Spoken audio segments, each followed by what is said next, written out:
जय, मौर्य मुकुट वंशी वाले की जय जय। श्री राधे श्याम। आइए बड़े भाव से आज की इस प्रश्नोत्तरी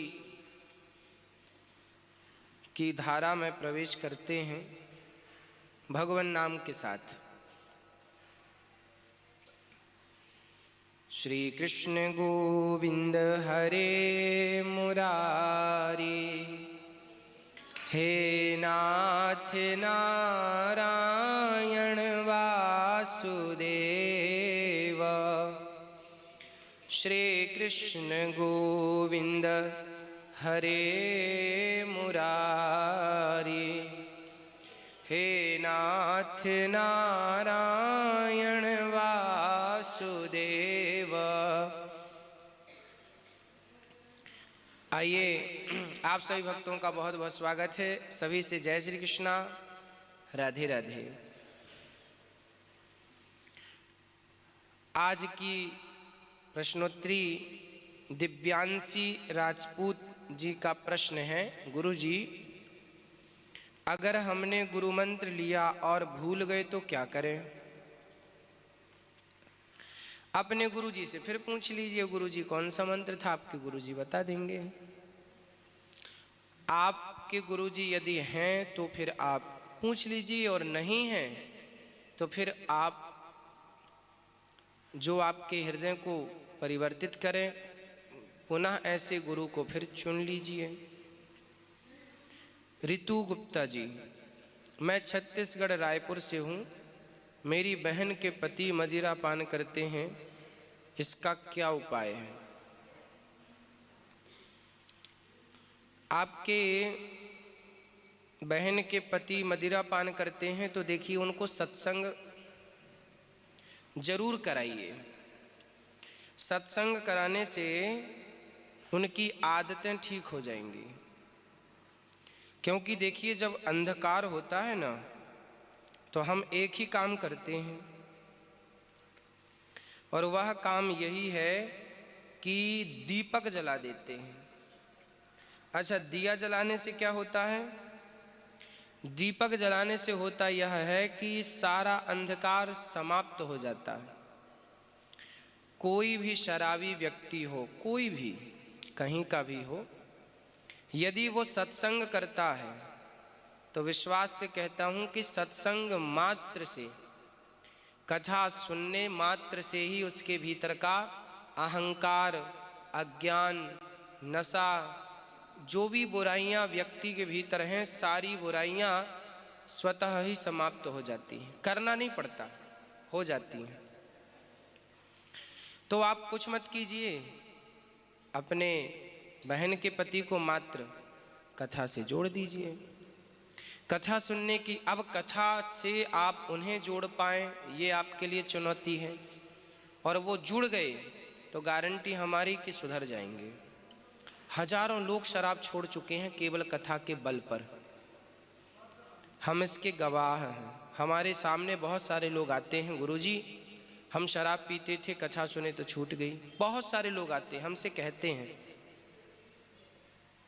तब से हमें लगा कि कथा का ये प्रभाव भी है कि लोग अंडा, मांस, मुर्गी और शराब इत्यादि सब कुछ छोड़ के एक अच्छा जीवन जी रहे हैं, हजारों लोग। मलय धौस जी का प्रश्न है, भगवान कृष्ण दिखाई क्यों नहीं देते? देखिए भगवान कृष्ण दिखते हैं, कोई देखने वाला तो हो।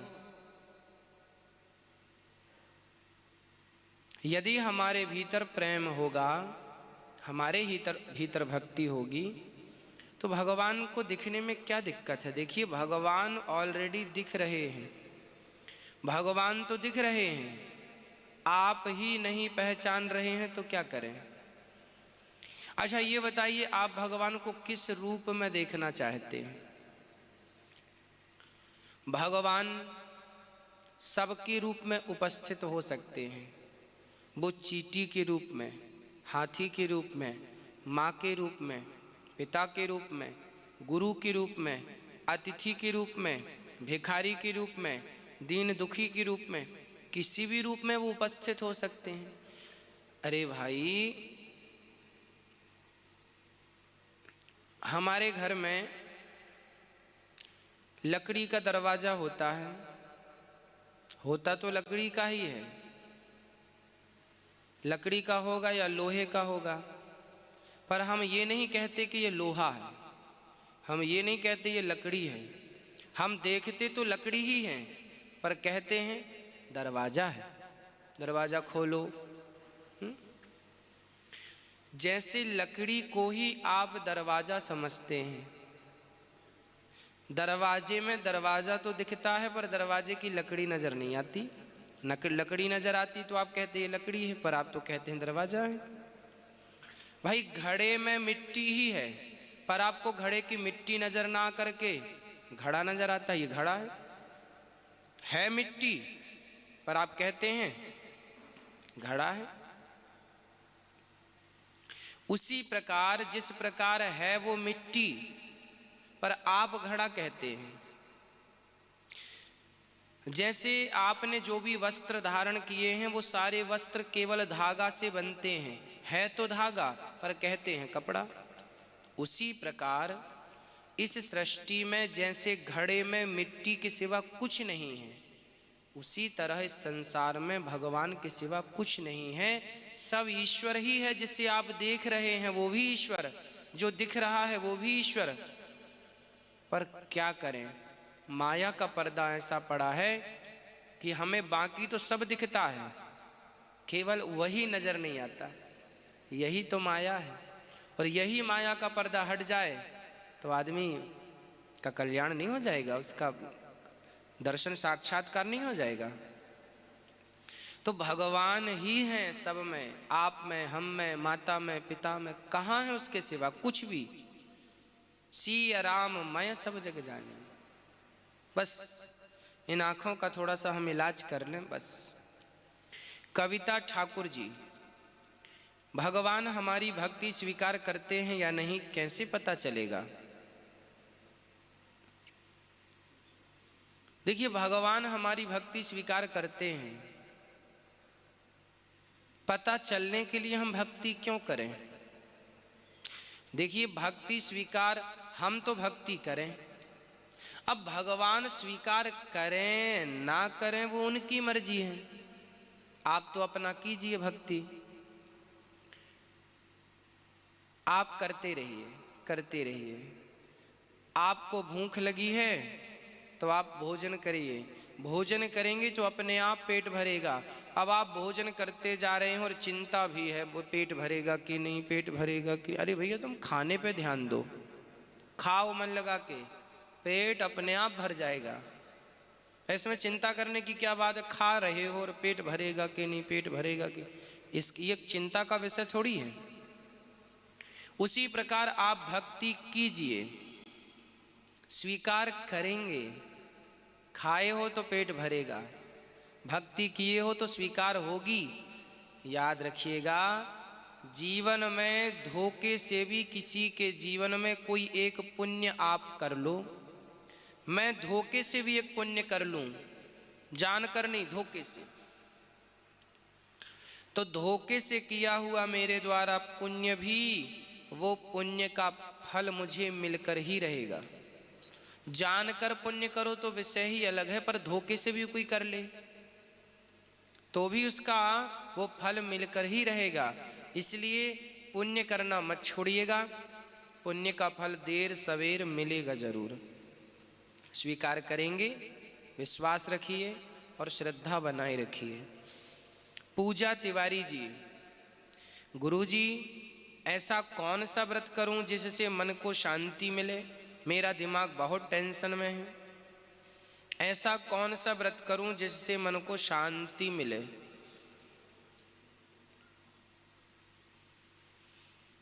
एक ही व्रत आप कीजिए, आप अपने मन में संतोष रखिए, जो विधाता ने दिया है बस संतोष रखिए। हाय तौबा, हाय हाय मत कीजिए। जितना है बहुत है, बहुत है संतोष। बस जिस दिन संतोष आ गया उस दिन शांति मिल गई। शांति कब नहीं मिलती? जब संतोष नहीं होता। इसलिए संतोष जरूरी है? संतोष अति आवश्यक है। शांति पाना चाहते हैं तो संतोष कीजिए। आत्मा हमारी राम है और सीता क्या है? शांति। सीता किसका स्वरूप है? सबकी आत्मा क्या चाहती है? आत्मा मतलब राम, शांति मतलब सीता। हर आदमी सीता को पाना चाहता है। सीता मतलब शांति। हर व्यक्ति, क्योंकि आत्मा राम है ना, और राम सीता को पाना चाहते हैं। एक बार क्या हुआ कि राम ने एक सोने के मृग को देखा। सीता ने देखा, कहा कि लाओ। राम जी चल पड़े। देखिए, अभी तो सीता और राम बड़े प्रेम से रह रहे थे, पर मन में क्या जाग गया? लोभ जाग गया कि हमें ये मृग मिल जाए। और लोभ जब जागा सिया माता के अंदर, तो क्या हुआ? उस लोभ के कारण शांति भंग हो गई कि नहीं? केवल लोभ के कारण। तो लोभ यदि सीता के अंदर आया तो सीता की शांति चली गई। तो आपके अंदर लोभ आएगा तो आपकी शांति नहीं जाएगी। इसलिए लोभ मत आने दीजिएगा, किसी प्रकार का लोभ। राम के जीवन में लोभ आया, चलो, राम का लोभ क्या था? राम तो जानते थे कि सोने का मृग है, वो तो भगवान, उनसे क्या छिपा है।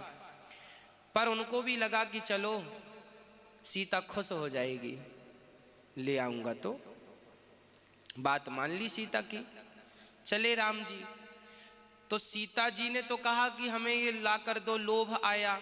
उस लोभ का सपोर्ट राम जी ने किया, लेने भी चले गए। तो दोनों को दुख मिला कि नहीं? सीता राम से अलग हुई तो वो राम के लिए रोने लगी, और राम से सीता अलग हुई तो राम जी सीता के लिए कहाँ हो सीता, कहाँ हो। दोनों को दुख मिला। और तीसरे और थे लक्ष्मण जी, वो भी चल पड़े राम जी के लिए कि राम जी गए हैं सोने का मृग लेने, कोई खतरा होगा। वो सब जानते थे, भगवान थे, कोई छिपा नहीं थी कोई चीजें, परमात्मा थे।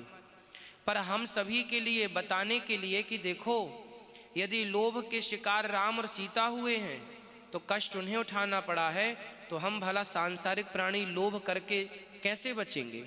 इसलिए सबसे बड़ा दुख लोभ है। इसलिए शांति चाहते हैं, लोभ का त्याग करें। अनिमेष गैमर जी, गुरुजी राम राम। अनिमेष जी आपको राम राम। राम राम। रावण क्या नरक में गया या स्वर्ग में? क्यों उसकी मृत्यु भगवान राम से हुई थी? देखिए, रावण नरक में नहीं गया। जो व्यक्ति भगवान के सामने खड़ा होकर भगवान को देखता देखता प्राण त्यागेगा, भगवान के बाण से प्राण त्यागेगा, उसकी अधोगति तो संभव ही नहीं है। उसकी तो सदगति हुई है ना रावण की। रावण वहीं गया है जहां दशरथ जी गए हैं। जो गति दशरथ जी की, वही गति रावण की। जो गति माँ कौशल्या की, वही गति पूतना की, सुपर्णखा की, ताड़का की। भगवान तो दयालु हैं। वो ये थोड़ी भेद रखते हैं कि ये हमारा दुश्मन है। भगवान की निगाहों में कोई दुश्मन नहीं है। राम की दृष्टि में रावण दुश्मन नहीं था, रावण की दृष्टि में राम दुश्मन थे। क्योंकि राम तो समदर्शी हैं, राम तो भक्त का पक्ष लेते हैं, पर राम के लिए तो सभी भक्त हैं ना। जाकी रही भावना जैसी, प्रभु मूरत देखी तिन तैसी। तो रावण की निगाहों में दुश्मन थे राम। राम तो रावण को भक्त की दृष्टि से देखते थे। राम के अंदर कोई क्रोध थोड़ी था कि तूने मेरी सीता को चुरा लिया है। करुणा थी उनके भीतर। करुणा ना होती तो हनुमान जी को क्यों भेजते सुलह के लिए, अंगद को क्यों भेजते सुलह के लिए। और आखिरी में राम ने खुद कहा है कि अभी भी शरण में आ जा तो मैं माफ कर दूंगा। मतलब राम के भीतर इतना रत्ती मात्र का भी क्रोध नहीं था रावण के लिए। रावण की अधोगति का सवाल नहीं है, क्योंकि रावण बहुत बड़ा भगत था। रावण डायरेक्ट भक्त नहीं था भगवान का, इनडायरेक्ट था। ये बात रामचरितमानस में लिखी है। रावण ने सोचा कि यदि मैंने राम की भक्ति की तो सिर्फ मेरा उद्धार होगा, पर मैंने राम से दुश्मनी की तो मेरी पूरी लंका वासियों का उद्धार हो जाएगा, क्योंकि मेरे सारे बच्चे शैतान हो गए हैं। रावण के 1 लाख बेटा थे, 1 लाख पुत्र थे रावण के। सबसे बड़ा मेघनाद था, 1.25 लाख नाती थे, फिर पंती थे, फिर संती थे, फिर अंती थे। इतना बड़ा खानदान। आपको क्या लगता है जब रावण ही ऐसा था कि किसी की औरत को चुरा के ले आता था, तो इसके बेटे कैसे रहे होंगे, फिर इसके नाती कैसे रहे होंगे। सब आताताई थे, दुष्ट प्रकृति के थे, शराब पी के पड़े हैं, किसी को भी गंदी निगाहों से देख लेना। रावण समझता था कि राम राम, ये मेरे जो पुत्र पौत्रादि हैं इनकी तो सबकी अधोगति हो जाएगी। तब रावण ने राम से दुश्मनी की। अच्छा, रावण राम की भक्ति कर लेता तो केवल रावण का उद्धार होता, पर दुश्मनी की तो सारे बच्चों को मरवाया राम के हाथ से, लक्ष्मण के हाथ से। जाओ मरो, मरोगे तो है ही, तो इनके हाथ से मरोगे तो सदगति हो जाएगी, और नहीं ऐसे ही संसार के भोग में मरोगे तो नरक जाओगे, भर जाएगा तुमसे नरक। इसलिए रावण ने जानकर दुश्मनी ली। खर खल दूषण सम मोहि बलवंता, तिन्हि को मारे बिनु भगवंता। ये रामचरितमानस की चौपाई है। रावण कहता है कि खर दूषण को तो भगवान ही मार सकते हैं, और खर दूषण को राम ने मारा है, मतलब ये भगवान है। अब हठ करके दुश्मनी किया, करूंगा दुश्मनी इसीलिए ताकि मेरे पुत्रों का भी उद्धार इनके हाथ हो जाए। मेघनाथ ने आकर क्या बोला था, सुनो पिताश्री, पिताश्री क्या हुआ। वो लक्ष्मण साक्षात भगवान हैं। क्यों? बोले मैंने ब्रह्मास्त्र चलाया तो ब्रह्मास्त्र ने उसे प्रणाम किया। ब्रह्मास्त्र आज तक किसी को प्रणाम नहीं किया।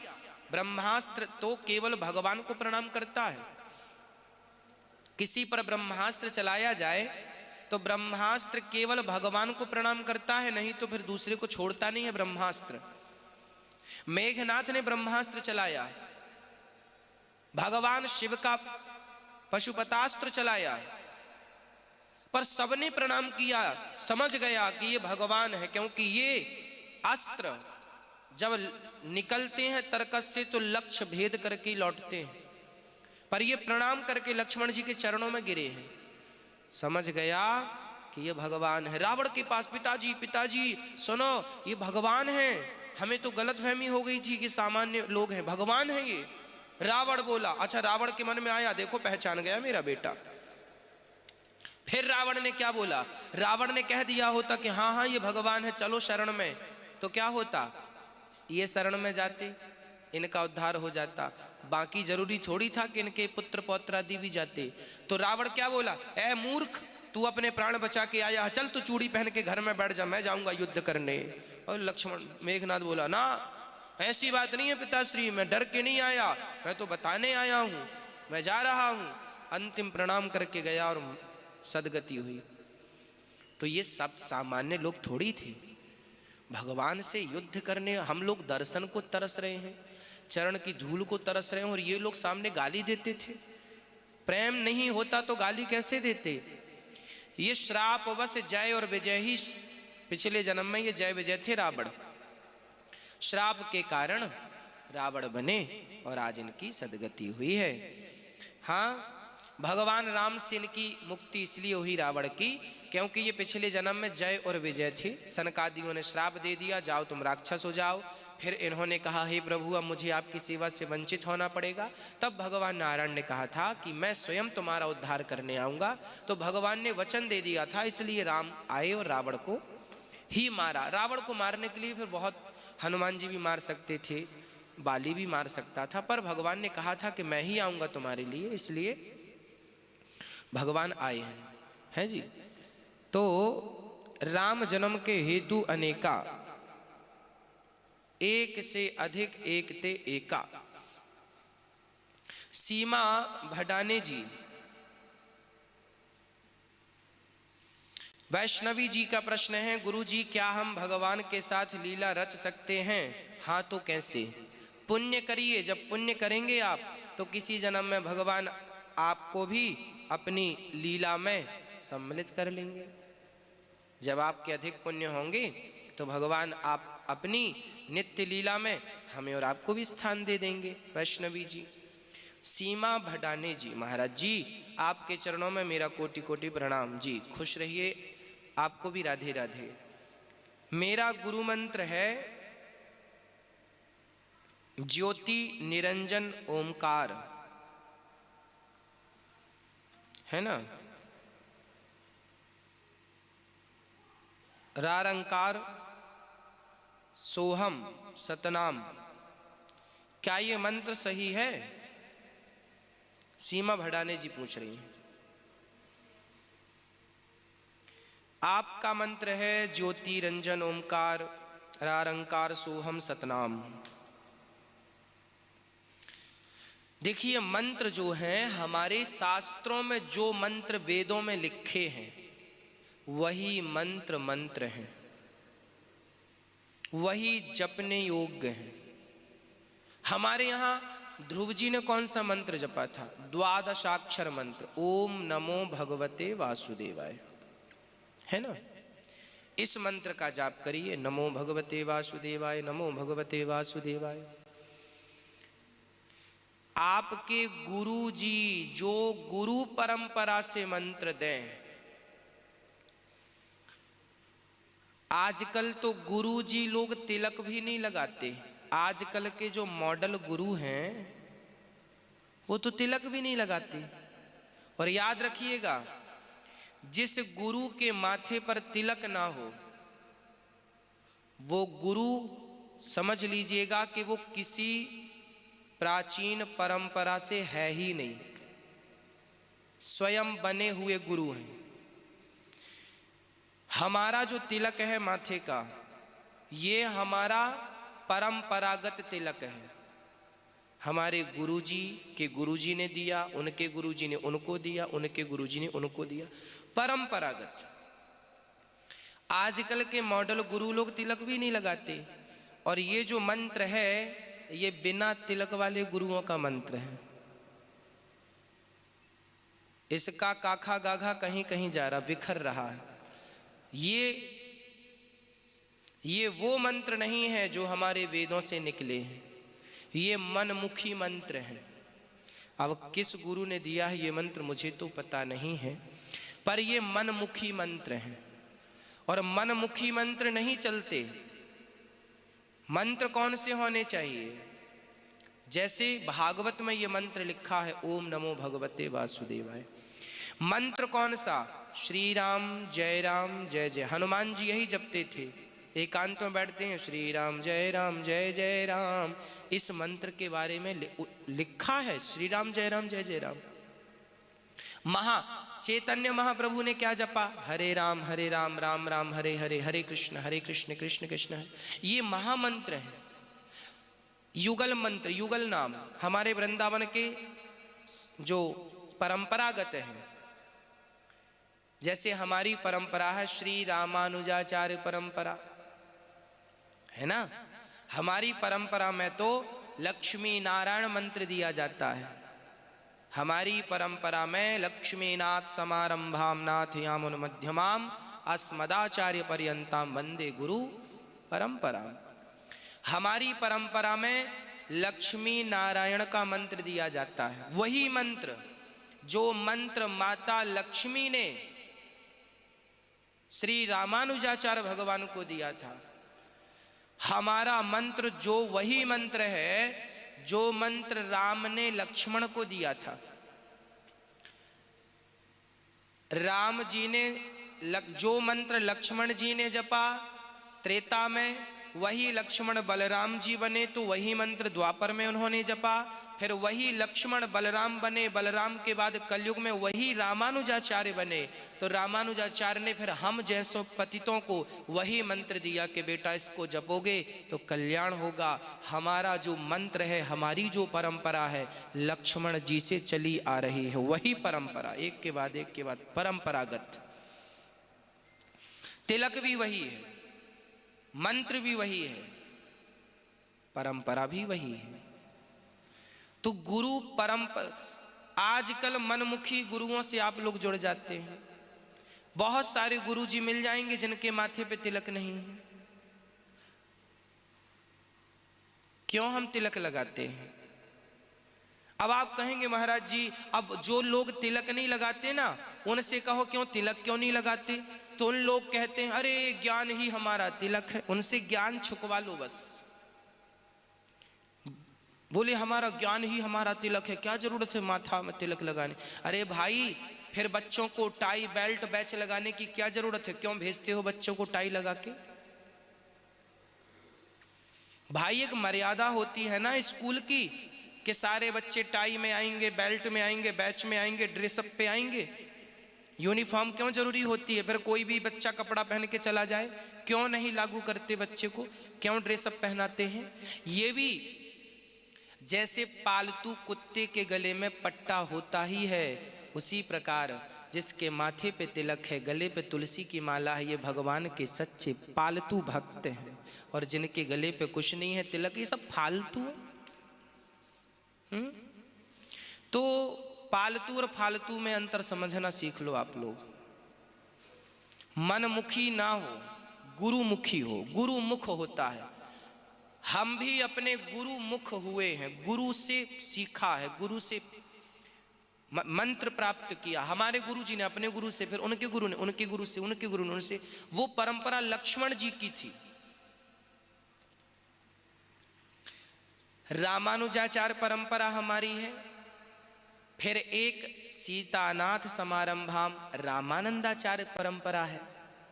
हमारे यहाँ लक्ष्मी नारायण का जाप होता है तो रामानंदाचार्य सीताराम का जाप करते हैं। तो गौड़ीय संप्रदाय राधे श्याम का जाप करते हैं। ये सब पुरानी परंपरा है। निम्बारकाचार्य परंपरा कितनी पुरानी है।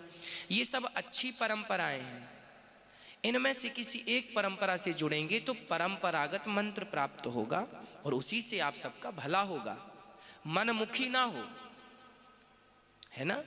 जो हमारी प्राचीन परंपराएं हैं, गौड़ीय संप्रदाय है, ये सब प्राचीन है। इनमें युगल नाम दिया जाता है। भगवान कृष्ण का भी नाम होगा, राधा रानी का भी नाम होगा, सीता जी का भी नाम होगा, राम जी का भी नाम होगा।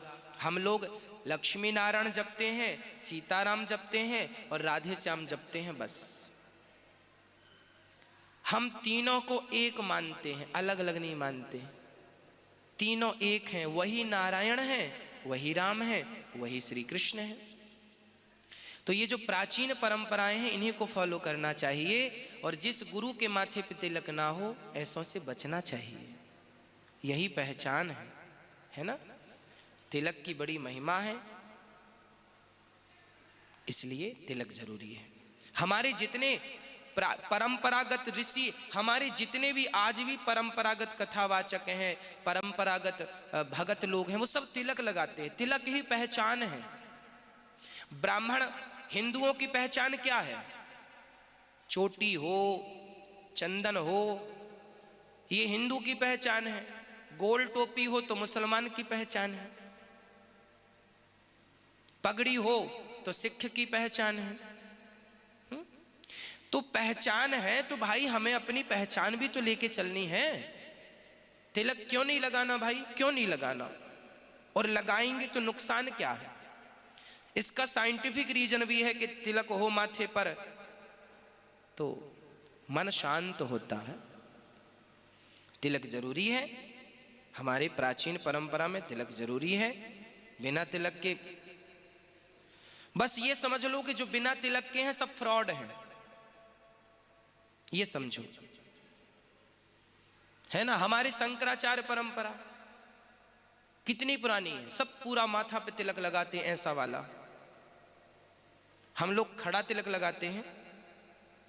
शैव्य परंपरा है जो ओम नमः शिवाय का जाप करते हैं, ये प्राचीन परंपरा है जो शंभु से चली आ रही, शंकर से चली आ रही है, शैव्य परंपरा बोलते हैं।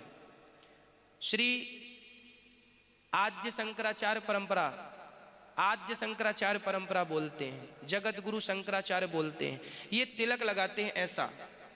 ये प्राचीन परंपरा जो भारत का सन्यासी लगाते हैं, ये सब प्राचीन परंपरा है। जिनके माथे पे तिलक है, और तिलक भी ऐसा नहीं कि मनमुखी कोई भी तिलक लगा ले,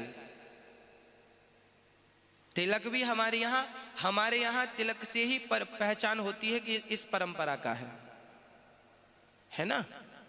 सबके अपने अपने तिलक हैं सबके। अब हमारे यहाँ जब गुरु मंत्र लिया जाता है तो शंख चक्र भी दिया जाता है गरम करके। हमारे अयोध्या में तो शंख चक्र, वहाँ हमारे यहाँ शंख चक्र होता है, और रामानंदाचार्य परंपरा में धनुष और बाण होता है। तो गरम करके धनुष बाण और शंख चक्र लगाते हैं, बिल्कुल लाल, लोहे का धनुष, लोहे का शंख, लोहे का चक्र, है ना, शंख और चक्र लोहे का गरम करके, और साधुओं को फिर यहाँ लगाया जाता था भुजाओं में, गरम लाल, तो चमड़ी बिल्कुल निकल जाती थी, और जब ठीक होता था तो उसका निशान धनुष का या बाण का या शंख का या चक्र का, ये निशान था, ये परंपरा थी। सील कैसे लगाते हैं?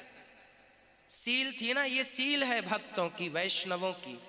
तो जब तक तुम्हारे सील ना लगे कंधे पे, भुजाओं में, तो कैसे माने जाओगे कि तुम किस परंपरा से हो? जब ये सील ही तो काम आती है, भगवान भी तो देखते हैं, भाई तुम किस परंपरा से हो? अच्छा राम जी की परंपरा, चलो भाई राम राम जपे हो। अच्छा कृष्ण जी की परंपरा से, चलो कृष्ण जपे हो। हाँ, परंपराओं को फॉलो करना पड़ेगा, बिना परंपराओं की गति नहीं है। ठीक है जी। सीमा भटाने जी, श्री पवन गोला जी महाराज जी, पाताल लोक कहाँ हैं? नीचे, पृथ्वी से नीचे 7 लोक हैं, अतल, सुतल, तलातल, रसातल, महातल, पाताल। अतल, वितल, सुतल, तलातल, रसातल, महातल, पाताल। 7 लोक नीचे हैं, 7 ऊपर हैं। तो नीचे जो है पृथ्वी से, वो पाताल लोक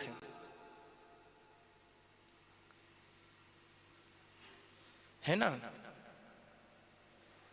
अतल, वितल, अतल, वितल, सुतल, तलातल, रसातल, महातल, फिर पाताल, 7वां पाताल।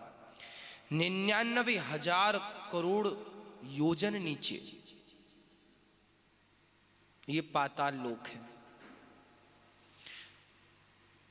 मैंने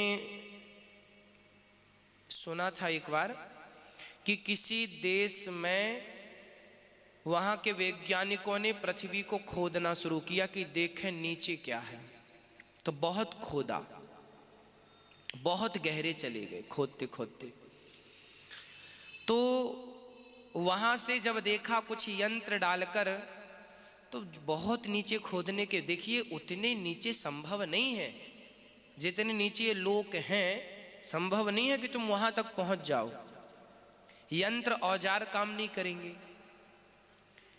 तो एक बार खुदाई हुई थी किसी देश में, तो वहां से यंत्र डालकर देखा गया, रिकॉर्ड यंत्र डाल के देखा गया, तो वहां पर आवाजें आ रही थी नीचे से, बहुत नीचे, डरावनी आवाजें। मतलब दक्षिण दिशा में यमपुरी भी है। तो फिर बताया गया कि ये जो आवाजें थी ये नरक लोक की थी, लोगों के चीखने की, चिल्लाने की, वो रिकॉर्ड हुआ। अब ये सत्य है कि नहीं, पर मैंने ये जरूर सुना था कि वहां पर खुदाई हुई और फिर वहां आवाजें रिकॉर्ड हुई और फिर बाद में फिर वो कुछ उसका अर्थ निकला नहीं तो फिर उसे ढक दिया गया। तो नीचे है जो शास्त्रों में लिखा है वो सब ठीक है।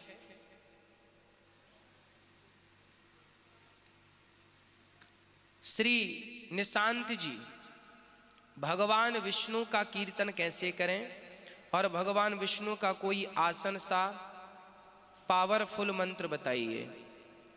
भगवान विष्णु का सबसे पावरफुल मंत्र है श्रीमन नारायण नारायण नारायण श्रीमन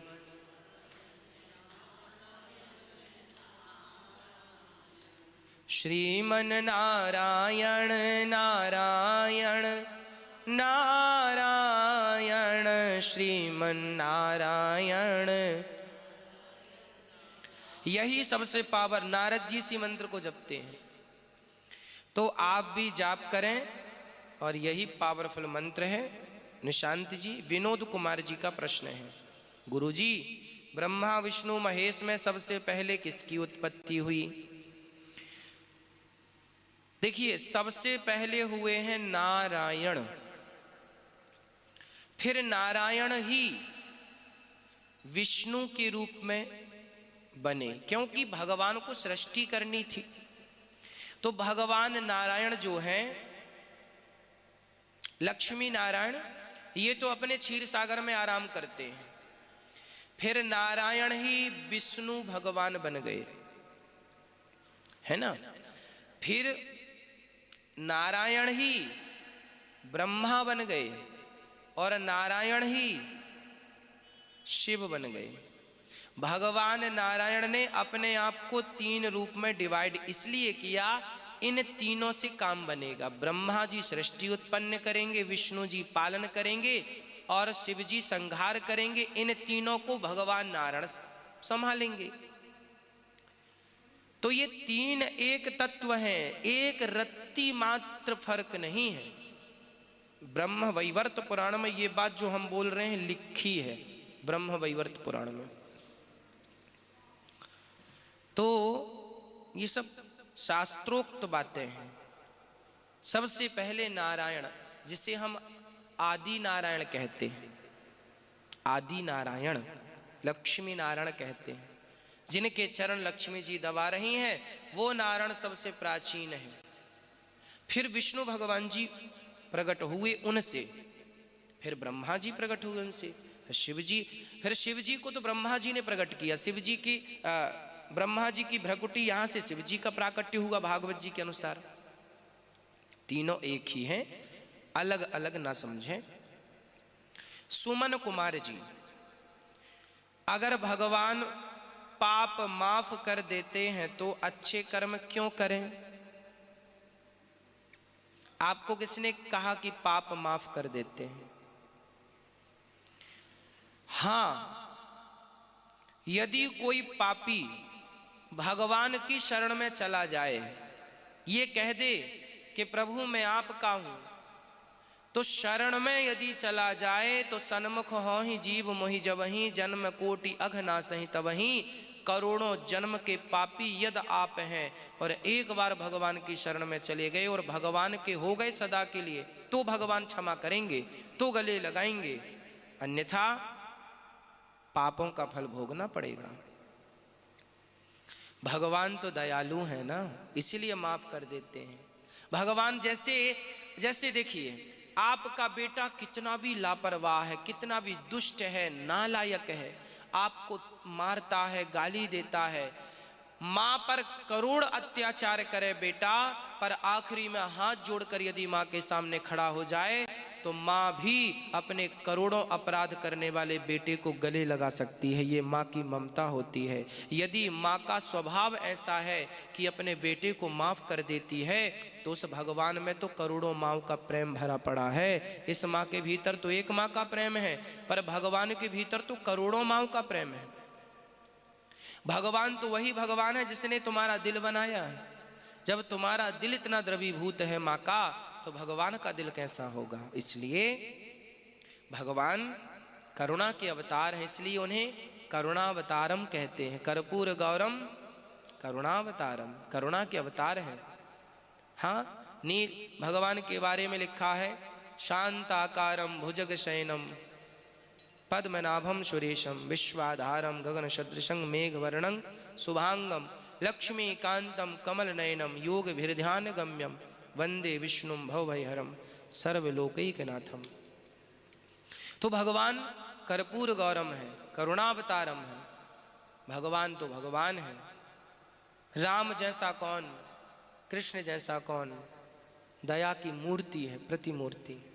इसलिए क्षमा कर देते हैं। ब्रजेश कुमार जी, भगवान कहाँ है? आपका प्रश्न है, भगवान कहाँ है? ब्रजेश कुमार जी, भगवान कहाँ नहीं है? सर्वत्र है। भगवान सर्वव्यापी है, सब जगह है भगवान। ऐसी कोई जगह नहीं है जहां भगवान ना हो, सब जगह भगवान रहते हैं। भगवान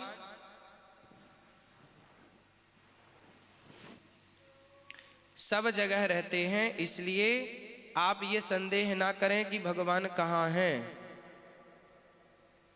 हरि व्यापक सर्वत्र समाना,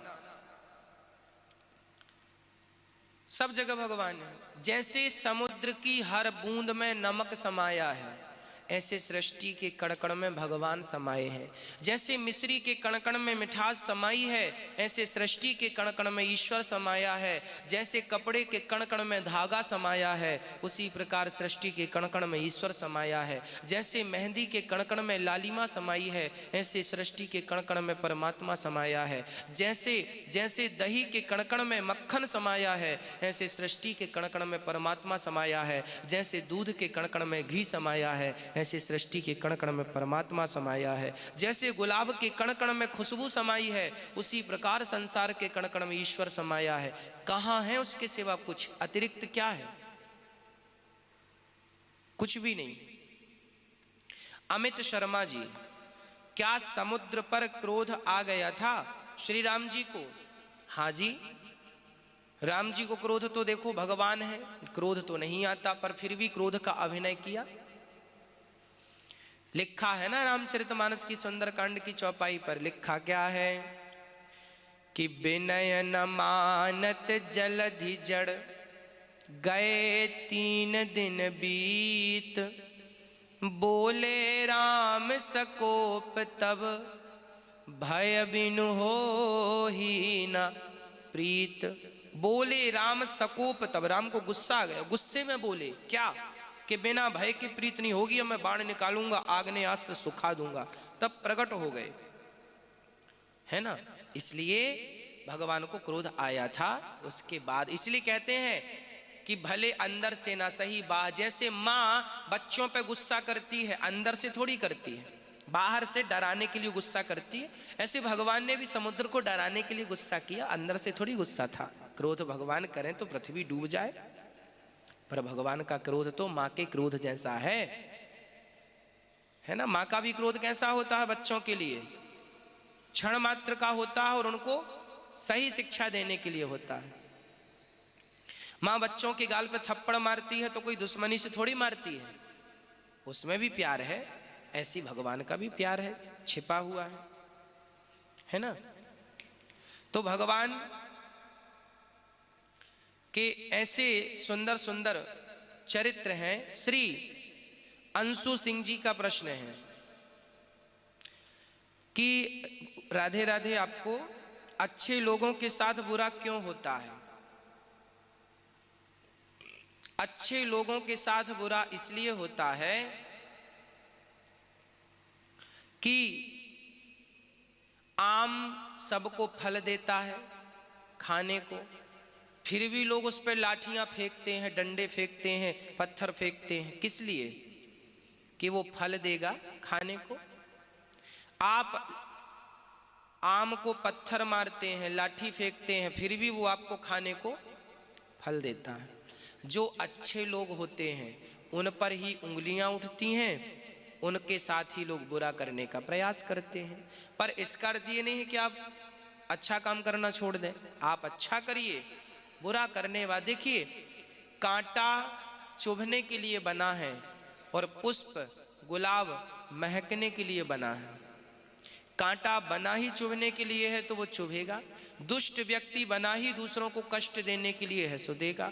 आप तो गुलाब हैं, आप तो मत अपने आप को कांटा समझिए, आप तो मत चुभिए। लोग आपके साथ क्या कर रहे हैं करने दीजिए ना। और आप भगवान का चिंतन करते हुए सबके साथ अच्छा करिए, अच्छा करिए। विश्वास दिलाता हूं, आप यदि सबके साथ अच्छा करेंगे तो दुनिया भले आपके संग बुरा करना चाहे पर भगवान आपके संग बुरा होने ही नहीं देंगे। ये भगवान की भगवत्ता है। रूपेश देवांगन,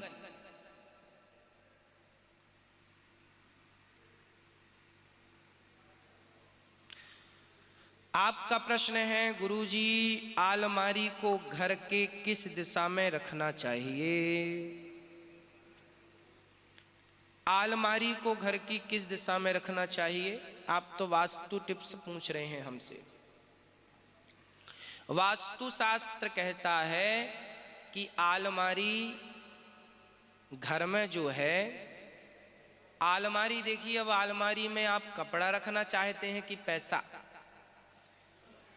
यदि आप आलमारी में पैसा रखना चाहते हैं, मतलब जो आपके घर में पैसा आप रखते हैं ना, सोना चांदी पैसा, वो कहाँ होना चाहिए वो तो मैं बता सकता हूं। वो कहाँ होना चाहिए? घर के दक्षिण और पूरब की तरफ, है ना। पूरा आग्नेय कोण में ना हो, दक्षिण और पूरब के कोने को आग्नेय कोण कहते हैं। आग्नेय में ना हो, दक्षिण की तरफ आपका जो प्लॉट एरिया है, तो जो दक्षिण दिशा है, दक्षिण दिशा में हल्का सा पूरब की तरफ जाकर के वहां अलमारी हो। और जब अलमारी का मुंह खुले तो उत्तर दिशा की तरफ खुलेगा। जब दक्षिण में होगी तो वो खुलेगी किस तरफ? उत्तर की तरफ। आपके जो रुपया पैसा है, जब वो तिजोरी खुलेगी तो वहां लक्ष्मी जी को आप बिठाइए, नारायण को बिठा लिए, तो लक्ष्मी नारायण का जो मुंह होगा वो उत्तर की तरफ होगा। और आप बड़े प्रेम से दक्षिण की तरफ मुंह करके, क्योंकि दक्षिण दिशा में पितर होते हैं ना आपके, तो पितरों को प्रणाम करके अलमारी खोलेंगे तो कृपा बनी रहेगी।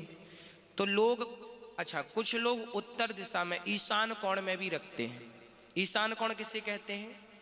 पूरब दिशा और उत्तर दिशा का जो कोना है, पूरब और उत्तर का जो कोना है, ये दिशा भी शुभ मानी गई है तिजोरी के लिए, पैसों के लिए, है ना। तो ईशान कोण में रखें, ईशान में तो ईश्वर का वास है ही, तो वहां भी रखें। पर दक्षिण की तरफ रखेंगे। पूरब, दक्षिण में ज्यादा जगह, दक्षिण में पश्चिम की तरफ छोड़ दीजिए जगह, उत्तर की तरफ खिसकिए, पूरब की तरफ खिसक के, है ना, उस तरफ आप रखें। उषा देवी जी, मेरी उम्र 40 वर्ष है, मैं रामायण पढ़ना चाहती हूँ, कहाँ से पढ़ना शुरू करें? अगर महीने में 45 दिन पाठ छूट जाए तो कोई पाप तो नहीं लगेगा? कोई बात नहीं जी, आप रामायण पढ़ना चाहती हैं तो पढ़िए, शुरू से शुरू करिए, रामचरितमानस पूरा पढ़िए रोज। 10 चौपाई, 20 चौपाई, 50 चौपाई। ये रामायण संस्कृत वाली तो 10 श्लोक, 20 श्लोक, 50 श्लोक, जो आपकी सामर्थ्यता है। और 2-4 दिन नहीं भी पढ़ पाए तो कोई दिक्कत नहीं, फिर जब समय मिले तब से।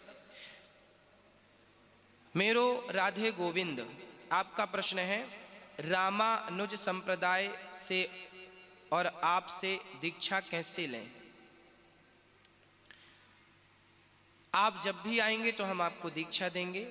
जब भी आप आना चाहें वृंदावन आए, आपसे जब मिलना होगा तो आपसे मिलना जुलना होगा और मंत्र दिया जाएगा। कमल किशोर उपरेती जी का प्रश्न है, गुरु जी मैं शास्त्र अध्ययन करना चाहता हूं, सही शास्त्र कहां से खरीदें? गीता प्रेस, गीता प्रेस की पुस्तकें आती हैं ना, सबसे कम दामों में मिलती हैं, सबसे अच्छी क्वालिटी की मिलती हैं। शास्त्र जैसे गीता, रामचरितमानस, भागवत, पुराण, बहुत सारे गीता प्रेस। हम लोग, हमारा घर शास्त्रों से, पुराणों से ही भरा रहता है। हम ब्राह्मणों की संपत्ति शास्त्र ही तो हैं। तो आपके घर में भी शास्त्र होने चाहिए, पुराण होने चाहिए। रोज थोड़ा थोड़ा पढ़ो। घर में पुराण होने से क्या होगा, कभी कभी बच्चे भी खोल कर देखेंगे, आपको पढ़ता देखेंगे तो कभी कभी बच्चों को सुनाओ पढ़ पढ़ के। यही संस्कार है। घर में पुराण होंगे तो घर की शुद्धि होगी। भगवान की आरती उतारें तो पुराणों की भी आरती उतारें। चारों वेद होने चाहिए, पुराण होने चाहिए, इनका दर्शन होना चाहिए। कुछ नहीं तो दर्शन ही कर लो। तो ये जरूरी है, सब चीजें आवश्यक हैं, सब चीजें जरूरी हैं। रितेश भगवान, गुरुजी हम महाप्रलय काल में कहाँ थे? महाप्रलय काल में कहाँ थे? अब देखो ये तो भगवान ही बता पाएंगे। मेरी सामर्थ्यता नहीं है कि हम महाप्रलय काल में, हाँ रहे होंगे कहीं कहीं। अब कहाँ थे महाप्रलय जब हुआ, तब तो वो भगवान ही पूरा हिसाब किताब खाता वही देख के बताएंगे। तो होंगे कहीं कहीं, आप परेशान ना होएं। आप तो केवल भगवत चिंतन करें और बस जहां रहे होंगे, जहां थे ठीक है। श्री दौलत राम शर्मा जी कह रहे हैं, हम आपसे मिलना चाहते हैं और आपको गुरु बनाना चाहते हैं। कहाँ मिलेंगे? आप वृंदावन आ जाइए, आपको यहाँ मंत्र दे दिया जाएगा। अब ये प्रश्न है,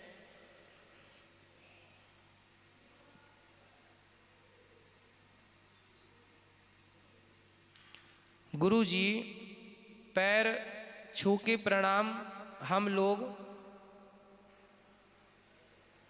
आप मथुरा से हैं? चलिए, पैर छू के प्रणाम करना ही चाहिए हम सबको, पांव छू लेना चाहिए सबके। और वृंदावन मथुरा आकर ही आप लोग मिलें। जब भी आपको आना हो तो आप जरूर मिलें, आपसे हम भेंट करते हैं। जब भी आप आएंगे तो आपसे भेंट होगी। श्री लक्ष्मी गुप्ता, हम वैष्णव संप्रदाय से हैं, श्री कृष्ण की पूजा करते हैं, दूसरे देवी देवता की प्रसाद नहीं लेते, क्या ये सही है? देखिए, आप वैष्णव हैं, वैष्णवों की संप्रदाय से हैं, कृष्ण के उपासक हैं, अच्छी बात है। पर प्रसाद हमारे यहाँ तो ठुकराने की परमिशन नहीं है। हम दुर्गा जी के मंदिर में जाते, अब देखिए मैं लक्ष्मी नाथ का उपासक हूँ, मैं लक्ष्मी नारायण का उपासक हूँ, सीताराम का उपासक हूँ, राधे श्याम का उपासक हूँ। तो क्या इसका अर्थ यह है कि मैं देवी माँ के मंदिर जाऊं तो प्रसाद ना लूं? ना, वो देवी माँ कौन है? हमारी लक्ष्मी माता ही तो हैं, हमारी राधा रानी ही तो हैं। हमारी सीता माता ही तो हैं, कोई अलग थोड़ी है। शंकर जी के मंदिर गए तो शंकर जी कौन है? हमारे आचार्य ही तो हैं। शंकर जी से ही तो हमने भक्ति करनी सीखी है।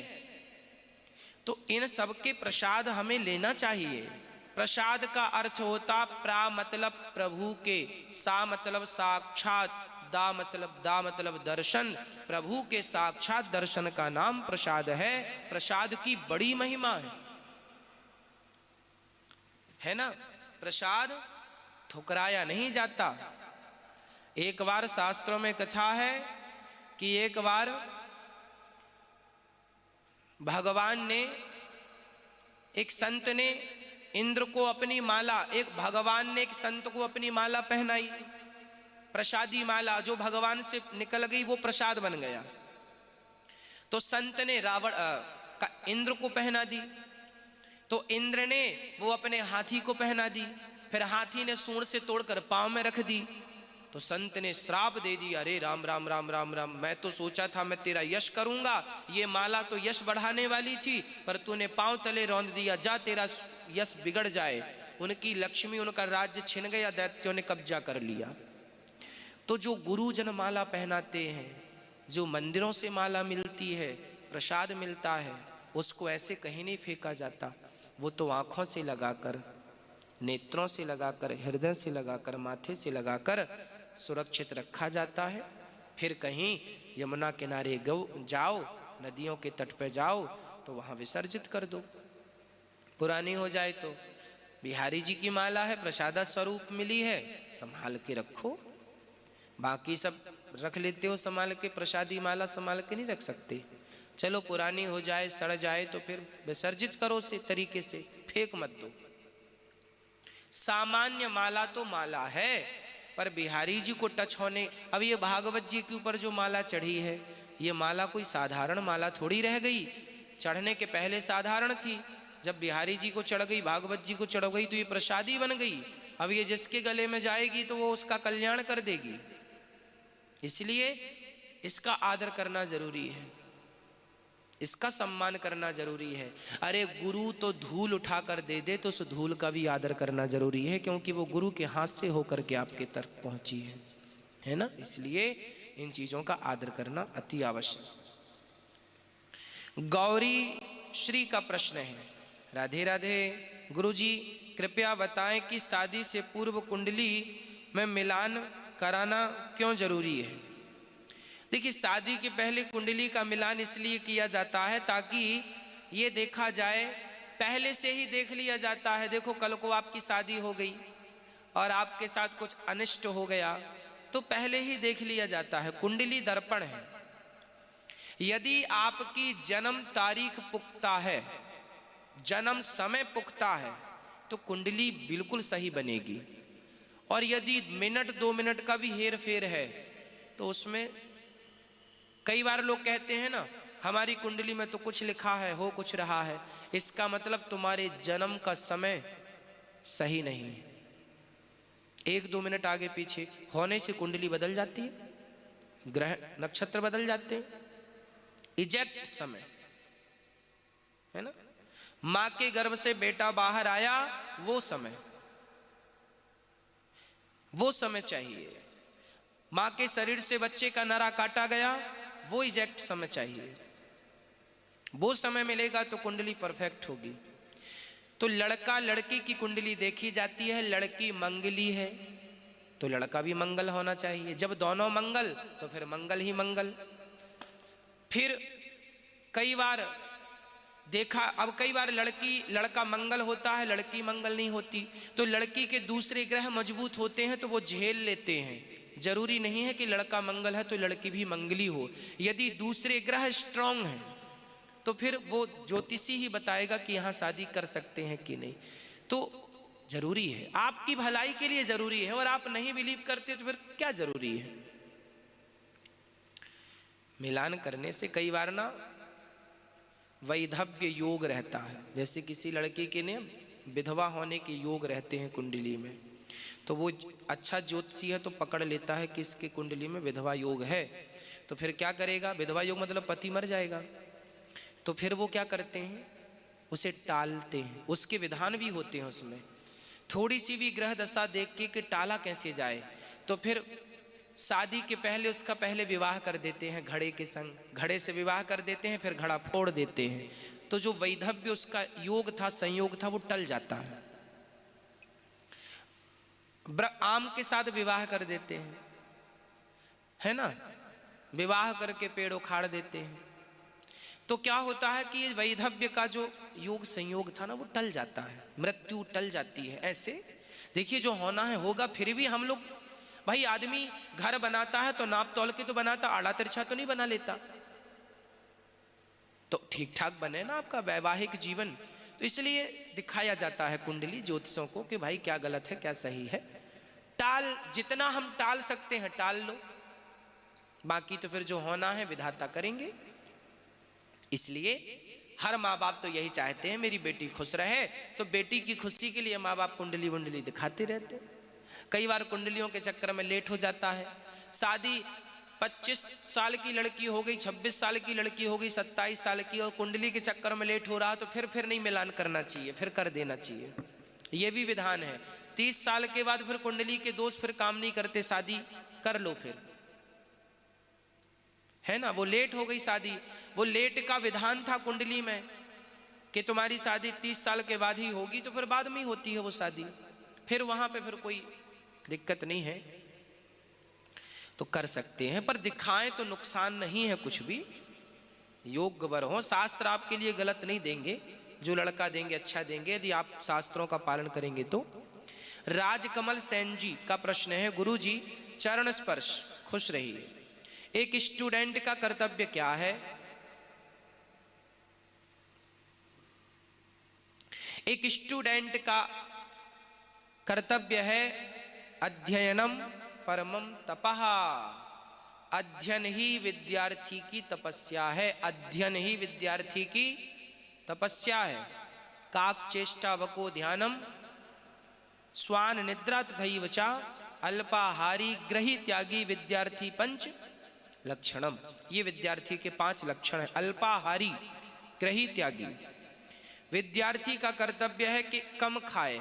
ज्यादा खाएगा तो सोता रहेगा, कम खाएगा भगवान का चिंतन करते हुए पढ़ाई में मन लगाएगा। अल्पाहारी ग्रही त्यागी, घर का मोह ममता छोड़कर, कोई मर गया तो मम्मी जाए पापा जाए तुम पढ़ाई पे ध्यान दो, कोई जन्म लिया तो मम्मी जाए पापा जाए तुम पढ़ाई पे ध्यान दो।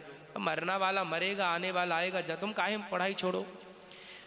ग्रही त्यागी, ग्रह की मोह ममता से वो, अब घर में शादी है और शादी भी है और एग्जाम भी है, तो शादी करे कि एग्जाम करे? तो भैया शादी तो हो जाएगी, कल फिर मिलेगी शादी, चल एक काम कर, तो थोड़ी सी फॉर्मेलिटी निभा, पढ़ाई में ध्यान लगा। तो ग्रही त्यागी, शास्त्र कहते हैं घर की मोह ममता त्याग कर मन पढ़ाई में लगा, ये विद्यार्थी के कर्तव्य है। अल्पाहारी ग्रही त्यागी, अल्पाहारी ग्रही त्यागी, स्वान निद्रा, काग चेष्टा वको ध्यानम।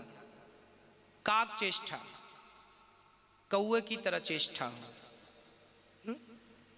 कौवा क्या करता है, बार बार किसी पे, जैसे वो मांस खाता ना कौवा, तो वो मांस खाएगा, तुम जाओ तो उड़ जाएगा, फिर आके बैठ जाएगा, आप जाओ फिर उड़ जाएगा।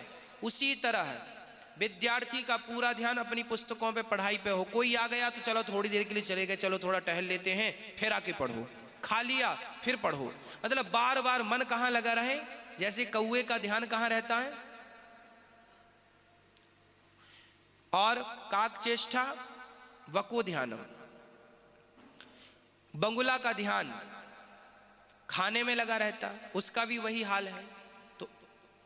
तो इन्हीं की तरह हमें भी होना चाहिए। बहुत अच्छी चीजें हैं, ध्यान पूरा केंद्रित पढ़ाई में हो और बड़े मन से पढ़ाई करें और एक लक्ष्य लेकर के हमें यहां तक पहुंचना, बस पहुंच जाओ। तपस्या करना ही विद्यार्थी का परम कर्तव्य है। प्रीमियम भजन जी, गुरु जी राधे राधे, आपको भी राधे राधे। किसी माता पिता द्वारा अपने दामाद के पैर छूने की परंपरा सही है? हाँ जी, प्राचीन परंपरा है। लड़की के माता पिता दामाद के पांव छूते हैं। क्यों छूते हैं? क्योंकि देखो, दान हम किसे करते हैं? आपने अपनी कन्या दान दी है, और दान किसे देते हैं? दान हमेशा श्रेष्ठ को देते हैं। जिसको दे दिया वो तुम्हारे लिए श्रेष्ठ है। तो कन्या दान कर दी तुमने, तो श्रेष्ठ को ही तो दिया है, तो श्रेष्ठ के फिर आदर करना चाहिए। अच्छा, कई जगह फिर ऐसा भी है कि दामाद फिर सास ससुर के पांव पड़ते हैं। कई भारत में ये दोनों परंपराएं चल रही हैं। कई जगह तो हमने ये भी देखा है कि लड़की माँ बाप के पांव छूती है, और हमारे यहाँ तो माँ बाप लड़की के पांव छूते हैं।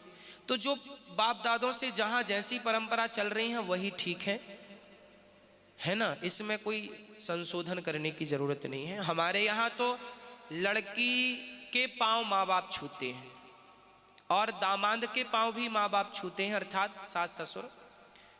तो हमारे यहाँ ये परंपरा। कई जगह हमने ये भी देखा है कि दामाद सास ससुर के पांव छूते हैं, क्योंकि वो ये मानते हैं कि ये भी हमारे माई बाप हैं। ठीक है, उनकी मान्यता भी अच्छी है, सब जगह सब ठीक है।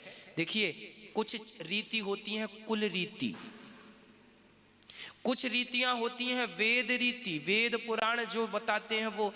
कुछ होती हैं परंपरागत कुल रीति, जिनको ये कुल रीतियां हैं, ये कुल रीतियां हैं, तो कुल रीतियां निभानी पड़ती हैं। ठीक है, सबके विचारधारा अपनी अपनी जगह ठीक है।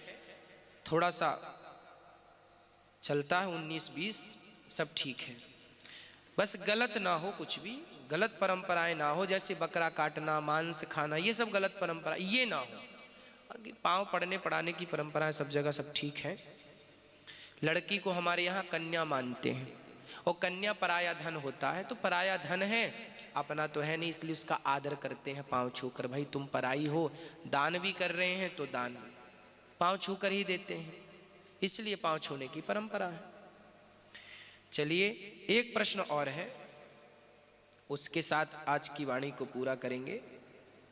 एक प्रश्न है कि सूर्य वंश में श्री राम आए, चंद्र वंश में श्री कृष्ण आए, तो कल्कि भगवान का अवतार कौन से वंश में होगा? उसी प्रकार राम का चिन्ह धनुष था, कृष्ण का चिन्ह सुदर्शन था, सुदर्शन चक्र, तो कल्कि भगवान का कौन सा चिन्ह होगा? ये प्रश्न है। राम जी सूर्य वंश में आए, कृष्ण जी चंद्र वंश में आए, तो कल्कि भगवान किस वंश में आएंगे? कल्कि भगवान ब्रह्म वंश में आएंगे, ब्राह्मण वंश में। विष्णु यश नाम के पंडित जी के घर में ब्रह्म वंश, ब्राह्मण वंश, ब्राह्मण कुल में अब कल्कि भगवान का अवतार होगा, और उनका अस्त्र शस्त्र होगा तलवार, वो भी नंगी तलवार। तलवार में वो भी होता ना तलवार रखने की म्यान। तो राजा महाराजाओं को आपने देखा होगा कि उनके यहाँ म्यान खुशी होती है, पर जो कल्कि भगवान होंगे उनके शरीर पर म्यान नहीं होगी, मतलब तलवार रखने की गुंजाइश ही नहीं, बस लिए बस मारते रहेंगे पापियों को। हाँ, तो नंगी तलवार उनका अस्त्र होगा, तलवार लेकर दुष्टों का कृष्ण जी ने सुदर्शन से दमन किया, राम जी ने धनुष से किया, कल्कि भगवान तलवार से करेंगे, और वो ब्रह्म वंश में उत्पन्न होंगे। ये एक मैया जी का प्रश्न था। इन्हीं के साथ आपका कल फिर आपको 8 बजे मिलते हैं आपके प्रश्नों के साथ। तब तक के लिए ये वीडियो जरूर शेयर कीजिए फेसबुक व्हाट्सएप में, ताकि लोगों को जानकारी मिले और लोग जानकारी से अपने आप को लाभान्वित करें। और चैनल को सब्सक्राइब जरूर कीजिएगा, लाल बटन होगी क्लिक कर दीजिएगा। और कल फिर 8 बजे आपसे भेंट होगी। तब तक के लिए शुभ रात्रि, आपका जीवन मंगलमय हो, भगवान आपके स्वप्न में आए और भगवत दर्शन आपको स्वप्न में हो। बड़े भाव से कहेंगे श्रीमन नारायण नारायण नारायण, श्रीमन नारायण।